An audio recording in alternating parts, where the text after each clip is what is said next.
ini, apakah Ananda semua sudah mengenal Bu?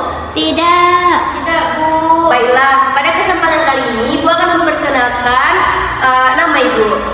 Nama Ibu adalah Sri Atika, biasa dipanggil Tika, dan Ananda semuanya di sini bisa memanggil Ibu dengan sebutan Bu Tika. Ibu memegang bidang studi fikih, dan di dalam fikih ini kita pada pertemuan awal ini kita akan membahas tentang materi wudhu. Sebelum kita semua memulai materi pembelajaran, alangkah lebih baiknya kita terlebih dahulu membaca basmalah. Bismillahirrahmanirrahim. Apakah dari Ananda semua ini mengetahui apa itu wudhu? Tahu. Nah, coba sebutin apa itu wudhu. Basuh muka, Bu. Apalagi? Basuh kaki, Bu. Apalagi? Mengerjakan sesuatu dengan niat, Bu. Ada lagi? Mengerjakan sholat sebelum Mengerjakan sesuatu sebelum sholat, Bu. Nah, itu Nah, maksudnya, lagi? Bu. Apa ada lagi dari semua yang ada di kelas ini? Tidak, Bu. Nggak tahu, Bu. Nah, lebih jelasnya Ibu akan menjelaskan apa itu wudhu.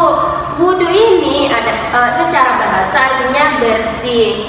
Sedangkan secara istilah itu sendiri, wudhu itu bisa dikatakan sebagai membasuh sebagian anggota badan kita, mulai dari membasuh muka, membasuh kedua tangan sampai siku, terus mengusap kepala, dan membasuh kaki sampai kedua mata kaki. Setelah tadi Ibu menjelaskan apa itu wudhu, wudhu secara bahasa dan secara istilah. Sekarang Ibu mau bertanya, apakah dari Ananda semua yang di kelas ini mengetahui dalil yang berkaitan dengan wudhu? Tidak, Bu. Enggak, Bu. Baiklah, Ibu akan mengatakan dalil yang menjelaskan tentang wudhu ini, yaitu yang dijelaskan dalam Quran Surah Al-Maidah ayat 6. Menjelaskan selanjutnya tentang syarat-syarat wudhu, di mana syarat-syarat wudhu ini ada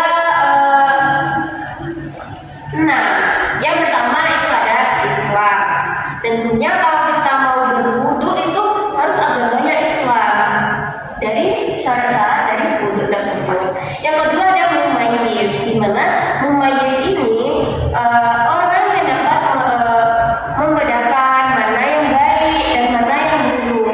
Dan mumayyiz ini tidak harus orang yang dewasa juga, anak-anak, akan tetapi dia juga mengetahui mana yang baik dan mana yang buruk tadi. Selanjutnya yaitu tidak berhadas besar. Orang yang tidak berhadas besar seperti apa sih, Bu? Orang yang tidak berhadas besar ini seperti perempuan, dia tidak sedang haid, dia sedang tidak nifas. Bagi laki-laki dia tidak sedang bermimpi basah dan lain-lain sebagainya. Selanjutnya itu adalah dengan air suci lagi mensucikan, di mana